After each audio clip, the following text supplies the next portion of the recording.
എൻ്റെ ഭാര്യയിൽ കൂടെ എനിക്ക് ബുദ്ധിപദേശം തരാൻ ദൈവത്തിന് ഇഷ്ടം തോന്നും.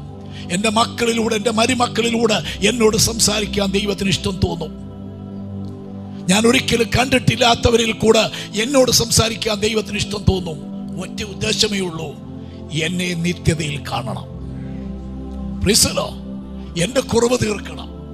നിങ്ങളുടെ കുറവ് തീർക്കാൻ, നിങ്ങളുടെ വീഴ്ച ബോധ്യപ്പെടുത്താൻ, നിങ്ങളുടെ അവിശ്വസ്തത ബോധ്യപ്പെടുത്താൻ, നിങ്ങളുടെ തെറ്റ്, ലംഘനം, പാപം, പരിശുദ്ധാത്മാവിനെ ദുഃഖിപ്പിക്കുന്ന, ദൈവസന്നിധിയെ ദുഃഖിപ്പിക്കുന്ന, ദൈവത്തെ ദുഃഖിപ്പിക്കുന്ന, വചനത്തെ ദുഃഖിപ്പിക്കുന്ന, കൂട്ടുവിശ്വാസിയെ ദുഃഖിപ്പിക്കുന്ന, ദൈവദാസന്മാരെ ദുഃഖിപ്പിക്കുന്ന, ദൈവസന്നിധി അലക്ഷ്യമാക്കുന്ന നിങ്ങളുടെ കോപമോ, ദേഷ്യമോ, വൈരാഗ്യമോ, നിങ്ങളുടെ സംസാരമോ, പ്രവൃത്തിയോ, പെരുമാറ്റമോ അത് ദൈവസന്നിധി ശാപമാണ്, പാപമാണ്, തെറ്റാണ് എന്ന് നിങ്ങൾക്ക് ബോധ്യപ്പെടുത്തി ആ തെറ്റിൽ നിന്ന് നിങ്ങൾക്ക് മാനസാന്തരം വരുത്താൻ, നിന്നോട് സംസാരിക്കാൻ ഏതൊരു വ്യക്തിയെയും ദൈവത്തിന് ഉപയോഗിക്കും.